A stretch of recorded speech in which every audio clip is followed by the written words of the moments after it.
मैंने जब chat GPT से पूछा कि चैट जीपीटी अगर कोई इंसान 17 दिन तक कुछ भी नहीं खाएगा तो वो कैसा दिखेगा, प्लीज मुझे बताओ।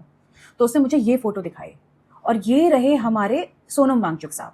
इस मूर्ख झोपड़ी वाली ब्रेन वॉश्ड औरत को कोई ये समझाए कि अपनी खोपड़ी का इस्तेमाल करके बोले। और पहले तो इसका चैट जीपीटी डिलीट करो यार।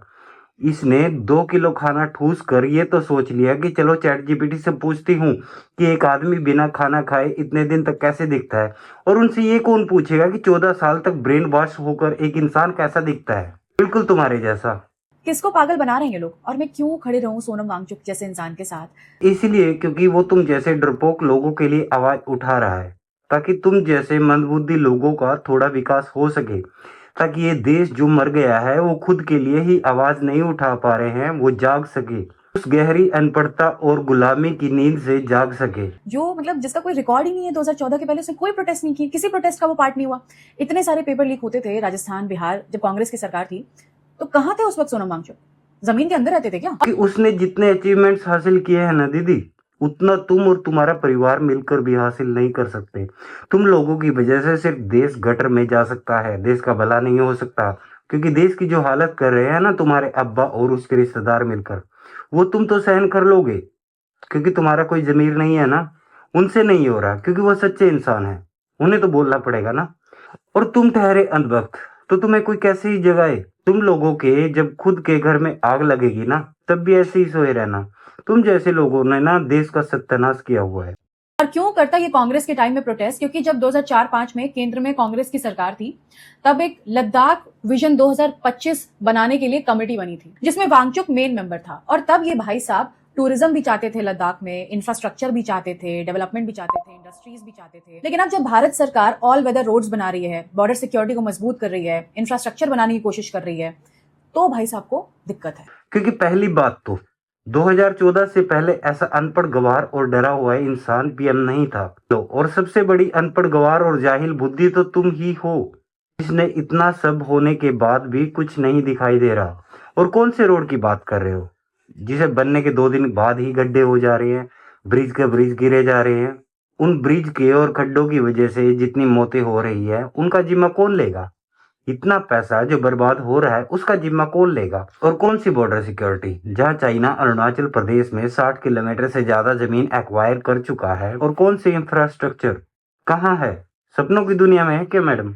अब क्योंकि बीजेपी ये सब कर रही है, तो ये सब सोनम वांगचुक के अकॉर्डिंग कॉर्पोरेट लूट है। पाकिस्तान के साथ ऐसे तो इंडिया की दुश्मनी चल रही है, लेकिन डॉन मीडिया के इवेंट में, सो कॉल्ड क्लाइमेट इवेंट में, सोनम वांगचुक को बुला लिया जाता है और ये चले भी जाते हैं पाकिस्तान। लद्दाख के डीजीपी और सुरक्षा एजेंसीज ने इनकी फॉरेन विजिट, इनके लिंक्स, इनकी फंडिंग्स पर सवाल उठाए हैं। एनएसए ऐसे ही नहीं लग जाता किसी पर। ये लूट तो हुई है मैडम, इतनी भयानक लूट हुई है जिससे हिंदुस्तान 1947 जैसे हालात में है। राम मंदिर का पैसा खा गए, बच्चों की पढ़ाई का पैसा खा गए, पेट्रोल का पैसा खा गए, गरीबों के हक का पैसा खा गए, सारे जंगल खा गए, देश की इतनी जमीन खा गए, भगवान का पैसा भी खा गए। जिसके नाम पर इन्होंने वोट मांगे थे, पुलवामा अटैक इन्हीं की वजह से हुआ था मैडम। और ये बेशरम उन्हीं की मौत पर वोट भी मांग रहे थे। अरे मदबुद्धी, वो क्लाइमेट चेंज और वाटर रिसोर्स के रिलेटेड कोई इवेंट था वहां पर जिसमें साउथ कोरिया भी इनवाइटेड था। अपने देश और धरती के क्लाइमेट को लेकर कंसर्न है उस बंदे को, जो कि तुम्हारी सो कॉल्ड बीजेपी को उससे घंटा फर्क नहीं पड़ता। उसको जेल में इसलिए डाल दिया क्योंकि वो बेचारा उनको प्रोग्रेस और इनोवेशन के तरीके उन्हें बता रहा था। बेचारे सोनम वांगचुक किन को सिखाने के लिए निकल पड़े हैं? उन अनपढ़ों को, जाहिलों को, जिनको जरा भी तमीज और शर्म नहीं है। इनको सिखाया नहीं जा सकता, इनको सिर्फ गला पकड़ के नीचे उतारा जा सकता है और जेल में डाला जा सकता है।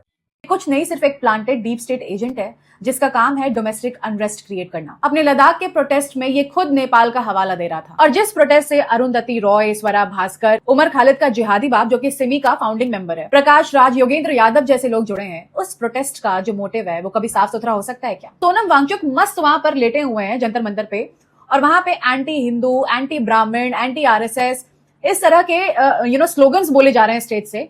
तो मैं कैसे मान लूं कि इस प्रोटेस्ट का जो मोटिव है वो स्टूडेंट्स के एजेंडा के लिए है? तू मत मान, तेरे को मानने के लिए कौन बोल रहा है? और तेरे को मनाना भी नहीं है, तुझे देश की पड़ी भी नहीं है। जिन बंदों के बारे में तू बोल रही है मैं नहीं जानता कि वो क्या है, कौन है, लेकिन इतना जानता हूं कि देश में इतना जो गलत हो रहा है इसके खिलाफ वो आवाज उठा रहे हैं। जहां तुम्हारी बोलती बंद हो जाती है। डरपोक हो तुम, कायर हो तुम। तुम्हारे हिसाब से जब तक इंडिया की जीडीपी पाकिस्तान से नीचे नहीं आ जाती तब तक तुमको यकीन नहीं आएगा। तो ये हिंदू मुसलमान से निकलकर देश के बारे में सोचो माता जी। देखो देश पर कितना कर चढ़ चुका है।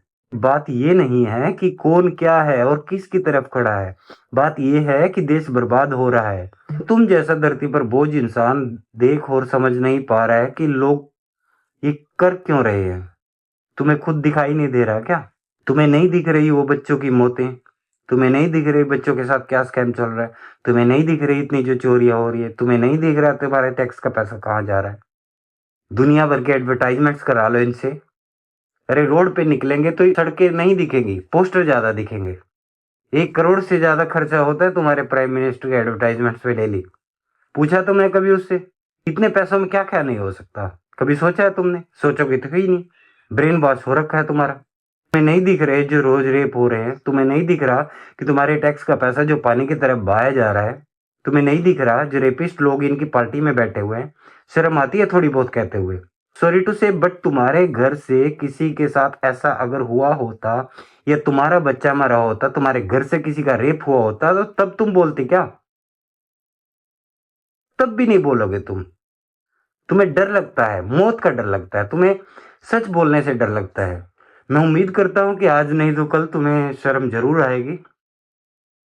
थोड़ी बहुत, थोड़ी बहुत। जिस दिन वो थोड़ी बहुत शर्म तुम्हारे आंखों में आ गई ना, उस दिन तुम जागोगे। ये अंधभक्ति का जो पर्दा तुमने पहन रखा है ना, ये चश्मा, ये कभी उतरेगा, तब तुम्हें अकल आएगी। लेकिन तब तक देर हो चुकी होगी।